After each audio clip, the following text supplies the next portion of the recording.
ദൈവ തിരുനാമം വാഴ്ത്തപ്പെടുമാറാകട്ടെ. ഗലാത്യ ലേഖനം 6-ാം അധ്യായം അതിൻ്റെ 7-8 വാക്യങ്ങൾ. മനുഷ്യൻ വിതയ്ക്കുന്നത് തന്നെ കൊയ്യും. ജഡത്തിൽ വിതയ്ക്കുന്നവൻ ജഡത്തിൽ നിന്ന് നാശം കൊയ്യും. ആത്മാവിൽ വിതയ്ക്കുന്നവൻ ആത്മാവിൽ നിന്ന് നിത്യജീവനെ കൊയ്യുന്നു. ചില വ്യക്തികൾ വാർദ്ധക്യത്തിലേക്ക് നടക്കുമ്പോൾ സന്തോഷത്തോടെ ജീവിതം ഏറ്റെടുക്കുന്നു. എന്നാൽ മറ്റു ചിലർ വിഷാദവും പ്രലോഭനങ്ങളും നിറഞ്ഞ മനസ്സിനുടമകളായി മാറുന്നു. നമ്മൾ വളരുന്നത് ഏത് രീതിയിലാണെന്ന് അറിയേണ്ടത് പ്രധാനപ്പെട്ട ഒരു വിഷയമാണ്. കാരണം നാം എല്ലാവരും ആയുസ് നീട്ടി നൽകുന്നതനുസരിച്ച് വാർദ്ധക്യത്തിലേക്ക് കടക്കുകയാണല്ലോ.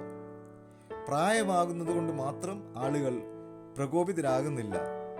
വാർദ്ധക്യം നമ്മെ അസാധാരണമായ നിരൂപണത്തിലേക്കോ തെറ്റായ ചിന്താഗതിയിലേക്കോ നയിക്കേണ്ടതുമില്ല. എന്നാൽ സമയം കടന്നു പോകുന്തോറും എല്ലായ്പ്പോഴും നാം ആരായിത്തീരുന്നു എന്ന സാധ്യതയ്ക്കാണ് പ്രാധാന്യം.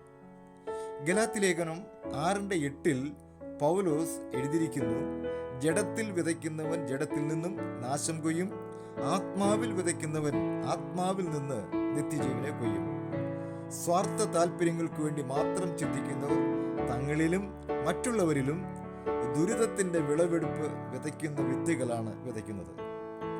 മറുവശത്തോ ദൈവത്തെ സ്നേഹിക്കുകയും കരുതുകയും ചെയ്യുന്നവൻ സന്തോഷത്തിൻ്റെ വിത്തുകൾ വിതയ്ക്കുകയും തക്ക സമയത്ത് ആർപ്പോടെ കൊയ്യുകയും ചെയ്യുന്നു. C.S. ലൂയിസിന്റെ വാക്കുകൾ ഇപ്രകാരമായിരുന്നു: ഓരോ തവണയും നിങ്ങൾ തിരഞ്ഞെടുപ്പ് നടത്തുമ്പോൾ ഏറ്റവും ശ്രദ്ധേയമായത് തിരഞ്ഞെടുക്കുന്നു. അങ്ങനെ തിരഞ്ഞെടുക്കുന്ന ഭാഗത്തെ മുമ്പുണ്ടായിരുന്നതിൽ നിന്നും അല്പം വ്യത്യസ്തമായി ഒന്നാക്കി മാറ്റുകയാണ് എന്നത്രേ. ദൈവത്തിന് വേണ്ടിയും മറ്റുള്ളവർക്ക് വേണ്ടിയും ജീവിക്കുവാൻ ശക്തി നൽകേണ്ടതിന് പ്രാർത്ഥിക്കുകയും അങ്ങനെ ഓരോ ദിവസവും ദൈവഹിതത്തിന് അനുസൃതമായി തിരഞ്ഞെടുപ്പ് നടത്തുവാനും നാം ഉത്സാഹിക്കേണ്ടതാണ്. അവൻ നമ്മിൽ പ്രവർത്തിക്കുമ്പോൾ നാം ദൈവകൃപയിലും ദയയിലും വളരുന്നു. ആയതിനാൽ നമ്മോട് തന്നെ നമുക്ക് ചോദിക്കാം, ഞാൻ ഏത് വിധത്തിലാണ് വളരുന്നത് എന്ന്.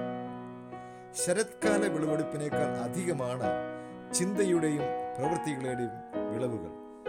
നമ്മുടെ കരങ്ങളാൽ നട്ടുപിടിപ്പിച്ച ആ വിത്തിൽ നിന്നും വിളവ് ധാരാളമായി നമുക്ക് ലഭിക്കുന്നു.